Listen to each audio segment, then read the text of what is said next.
اور بعضے ایسے ہوتے ہیں کہ اللہ کے خوف سے گر پڑتے ہیں اور اللہ تمہارے کرتوتوں سے بے خبر نہیں۔ مومنو، کیا تم امید رکھتے ہو کہ یہ لوگ تمہارے دین کے قائل ہو جائیں گے، حالانکہ ان میں سے کچھ لوگ کلام اللہ یعنی تورات کو سنتے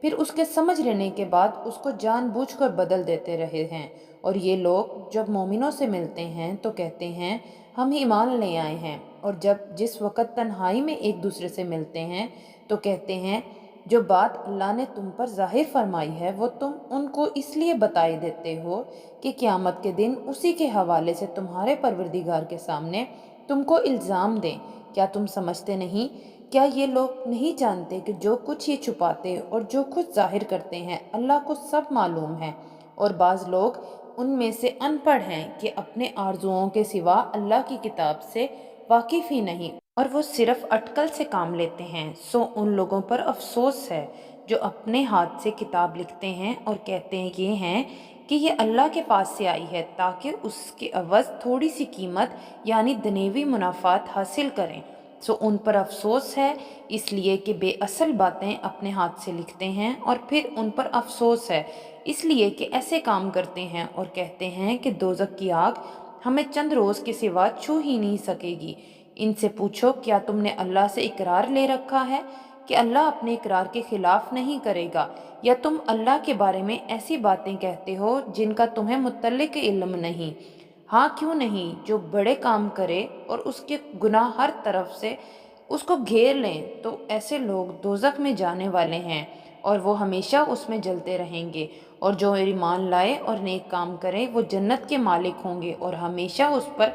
عیش کریں گے۔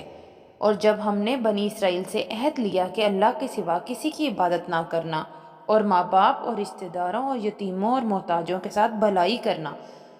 اور لوگوں سے اچھی باتیں کہنا، اور نماز پڑھتے اور زکوٰۃ دیتے رہنا، تو چند آدمیوں کے سوا تم سب اس عہد سے منہ پھیر کر پلٹ گئے۔ اور جب ہم نے تم سے عہد لیا کہ آپس میں کچھ تو خون نہ کرنا اور اپنوں کو ان کے وطن سے نہ نکالنا، تو تم نے اقرار کر لیا اور تم اس بات کو مانتے بھی ہو، پھر تم وہی کرتے ہو کہ اپنوں کو قتل بھی کر دیتے ہو اور اپنے میں سے بعض لوگوں پر گناہ اور ظلم سے چڑھائی کر کے انہیں وطن سے نکال بھی دیتے ہو، اور اگر وہ تمہارے پاس قید ہو کر آئیں تو بدلہ دے کر ان کو چھڑا بھی لیتے ہو، حالانکہ ان کا نکال دینا ہی تم پر حرام تھا۔ یہ کیا بات ہے کہ تم کتاب اللہ کے بعض احکام کو تو مانتے ہو اور بعض سے انکار کیے دیتے ہو؟ تو جو تم میں سے ایسی حرکت کریں ان کی سزا اس کے سوا اور کیا ہو سکتی ہے کہ دنیا کی زندگی میں تو رسوائی ہو اور قیامت کے دن سخت سے سخت عذاب میں ڈال دیے جائیں۔ اور جو کام تم کرتے ہو اللہ ان سے غافل نہیں۔ یہ وہ لوگ ہیں جنہوں نے آخرت کے بدلے دنیا کی زندگی خریدی، سو نہ تو ان سے عذاب ہی ہلکا کیا جائے گا اور نہ ہی ان کو ہر طرح کی مدد ملے گی۔ اور ہم نے موسیٰ کو کتاب عنایت کی اور ان کے پیچھے یکے بعد دیگرے پیغمبر بھیجتے رہے، اور عیسیٰ ابن مریم کو کھلے نشانات بخشے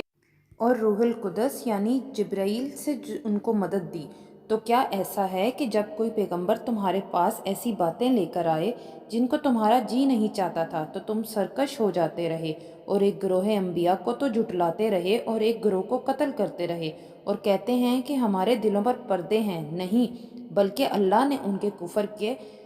سبب ان پر لعنت کر رکھی ہے، بس یہ تھوڑے ہی پر ایمان لاتے ہیں۔ اور جب اللہ کے ہاں سے ان کے پاس کتاب آئی جو ان کی آسمانی کتاب کی بھی تصدیق کرتی ہے، اور وہ پہلے ہمیشہ کافروں پر فتح مانگا کرتا تھے، پھر جس چیز کو وہ خوب پہچانتے تھے جب ان کے پاس آ پہنچی تو اس سے منکر ہو گئے، پس کافروں پر اللہ کی لعنت۔ جس چیز کے بدلے انہوں نے اپنے تنعیم بیچ ڈالا وہ بہت بری ہے، یعنی اس جلن سے کہ اللہ اپنے بندوں میں سے جس پر چاہتا ہے اپنی مہربانی سے نازل فرماتا ہے۔ اللہ کی نازل کی ہوئی کتاب سے کفر کرنے لگے تو وہ اس کی غضب بالائے غضب میں مبتلا ہو گئے، اور کافروں کے لیے ذلیل کرنے والا عذاب ہے۔ اور جب ان سے کہا جاتا ہے جو کتاب اللہ نے اب نازل فرمائی ہے اس کو مانو، تو کہتے ہیں کہ جو کتاب ہم پر پہلے نازل ہو چکی ہے ہم تو اسی کو مانتے ہیں،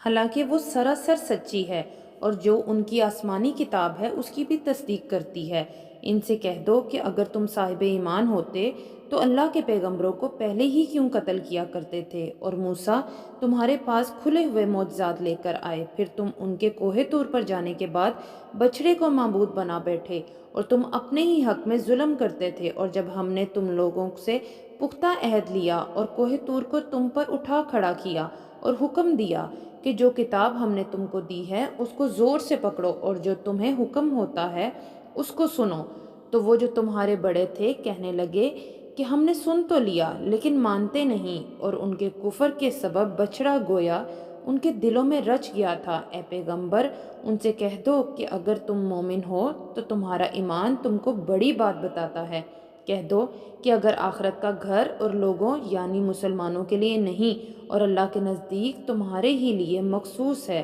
تو اگر سچے ہو تو موت کی آرزو تو کرو، اور ان اعمال کی وجہ سے جو ان کے ہاتھ آگے بھیج چکے ہیں یہ کبھی اس کی آرزو نہیں کریں گے، اور اللہ ظالموں سے خوب واقف ہے۔ اور ان کو تم اور لوگوں سے زیادہ زندگی کے حریص دیکھو گے، یہاں تک کہ مشرکوں سے بھی بڑھ کر ان میں سے ہر ایک شخص یہی خواہش کرتا ہے کہ کاش وہ 1000 برس جیتا رہے، مگر اتنی لمبی عمر اس کو بھی مل جائے تو اسے عذاب سے تو نہیں چھڑا سکتی، اور جو کام یہ کرتے ہیں اللہ ان کو دیکھ رہا ہے۔ کہہ دو کہ جو شخص جبرائیل کا دشمن ہو اس کو غصے میں مر جانا چاہیے، کیونکہ اس نے تو یہ کتاب اللہ کے حکم سے تمہارے دل پر نازل کی ہے، جو پہلی کتابوں کی تصدیق کرتی ہے اور ایمان والوں کے لیے ہدایت اور بشارت ہے۔ جو شخص اللہ کا اور اس کے فرشتوں کا اور اس کے پیغمبروں کا اور جبرائیل اور میکائیل کا دشمن ہے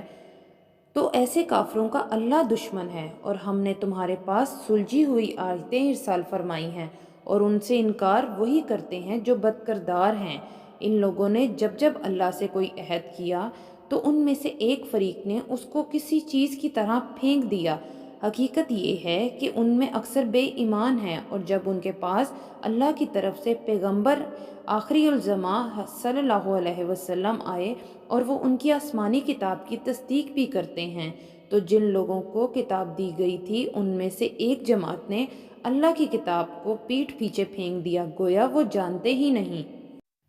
چینل کو سبسکرائب اور شیئر کر دیں، شکریہ۔